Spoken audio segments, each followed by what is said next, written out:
જય માતાજી, જય દ્વારકાધીશ મિત્રો. સ્વાગત છે તમારું મારી દેશી લાઈફસ્ટાઈલ બ્લોગમાં. કેમ છો બધા? મજામાં? આ છે આપણો બીજો બ્લોગ. એ પણ આપણે ખેતરની અંદર ચાલુ કરી દીધો છે. તો મિત્રો જોઈ શકો છો કે હાલ ખેતરની અંદર લીલોછમ પાક ઊભો છે. તો કેવો લાગે પાક કોમેન્ટ કરજો મિત્રો. વાગી ગયા છે સાંજના 6 અને આપણે વ્લોગનું સ્ટાર્ટિંગ કર્યું છે. જોઈ શકો છો સૂરજ પણ આથમી રહ્યો છે. સાંજ પડવા આવી છે અને બ્લોગનું સ્ટાર્ટિંગ કર્યું છે. કારણ કે નવો બ્લોગ છે એટલે કંઈ થોડું એડજસ્ટ કરી લેજો. કારણ કે ટાઈમ મળશે તો હું બ્લોગ બનાવતો રહીશ. બ્લોગ કેવા લાગે, તમને કેવા લાગે છે કોમેન્ટ કરીને જણાવજો. તો મિત્રો આ છે કપાસ. જોઈ શકો છો મિત્રો સાંજનો નજારો કેટલો મસ્ત અને મજાનો લાગે છે. આ છે આપણી એક નવી છાપરી જે કપાસની વચ્ચોવચ કરી છે. અને આ છે આપણું જે કહેવાય ને રાત્રિ રક્ષણ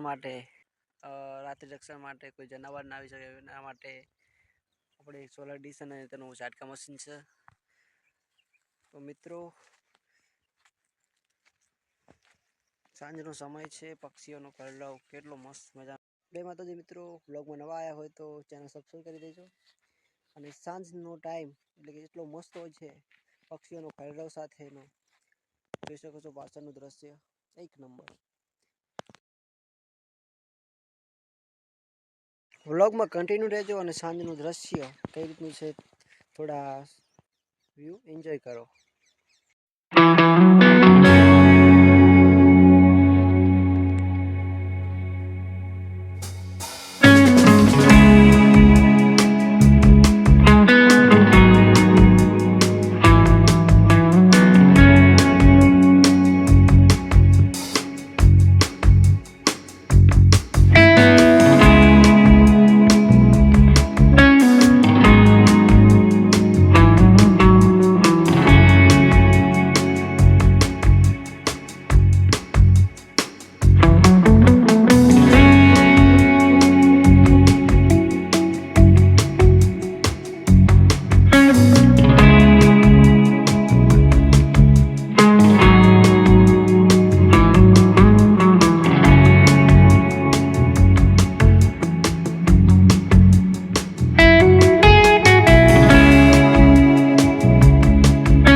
તો મિત્રો બીજા બ્લોગમાં બસ આટલું જ. બ્લોગ કેવો લાગ્યો કોમેન્ટ કરજો અને ચેનલને સબસ્ક્રાઈબ કરજો.